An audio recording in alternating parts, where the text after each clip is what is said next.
రాష్ట్ర కొత్త అబ్కారీ విధానాన్ని ముఖ్యమంత్రి కేసీఆర్ ఖరారు చేశారు. మద్యం లైసెన్సుల కాల పరిమితిని 2 ఏళ్లకు పెంచారు. దీనికి సంబంధించిన ప్రకటన త్వరలోనే జారీ కానుంది. ఇక నుంచి ట్రాక్ అండ్ ట్రేస్ విధానం అమల్లోకి తేనున్నారు. దీనివల్ల సుంకం చెల్లించని మద్యం అమ్మకాలకు అడ్డుకట్ట పడనుంది. రాష్ట్రంలో అక్టోబర్ నుంచి కొత్త మద్యం విధానం అమల్లోకి రానుంది. దీనికి సంబంధించి మంత్రి పద్మారావు అబ్కారీ శాఖ అధికారులతో ముఖ్యమంత్రి సమీక్ష నిర్వహించారు. మద్యం దుకాణాలకు ప్రకటన జారీ చేసి దరఖాస్తులు తీసుకోవాలని ఆదేశించారు. ఎక్కువ ఉంటే లాటరీ పద్ధతిలో అనుమతులు ఇవ్వాలని సూచించారు. 2 ఏళ్ల కాలపరిమితితో లైసెన్సులు జారీ చేయాలని ఆదేశించారు.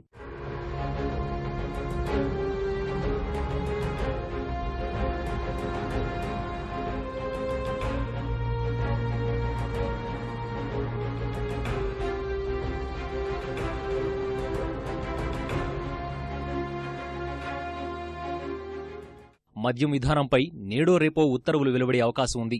అనంతరం ప్రకటన జారీ చేసి దరఖాస్తులు స్వీకరించే తేదీలను ప్రకటిస్తారు. మొత్తం ప్రక్రియ ఈ నెలాఖరులోగా పూర్తవుతుంది. అక్టోబర్ 1 నుంచి కొత్త లైసెన్సుదారులు మద్యం దుకాణాలు నిర్వహిస్తారు.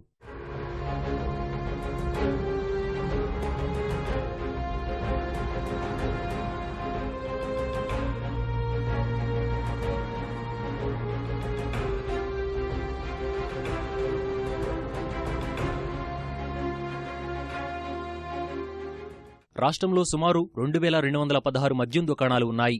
వీటి కాలపరిమితి 2 ఏళ్లకు పెంచిన సందర్భంగా లైసెన్సు రుసుం కూడా 20% పెంచారు. దరఖాస్తు రుసుమును కూడా 25 నుంచి 50,000 వరకు పెంచారు.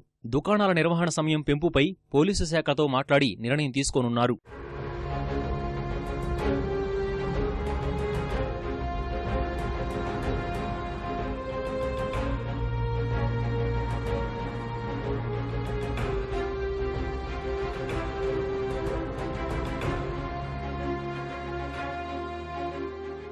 ఇక నుంచి విక్రయించిన ప్రతి మద్యం సీసాకు కంప్యూటర్ రసీదు ఇచ్చేలా ఏర్పాట్లు చేస్తున్నారు.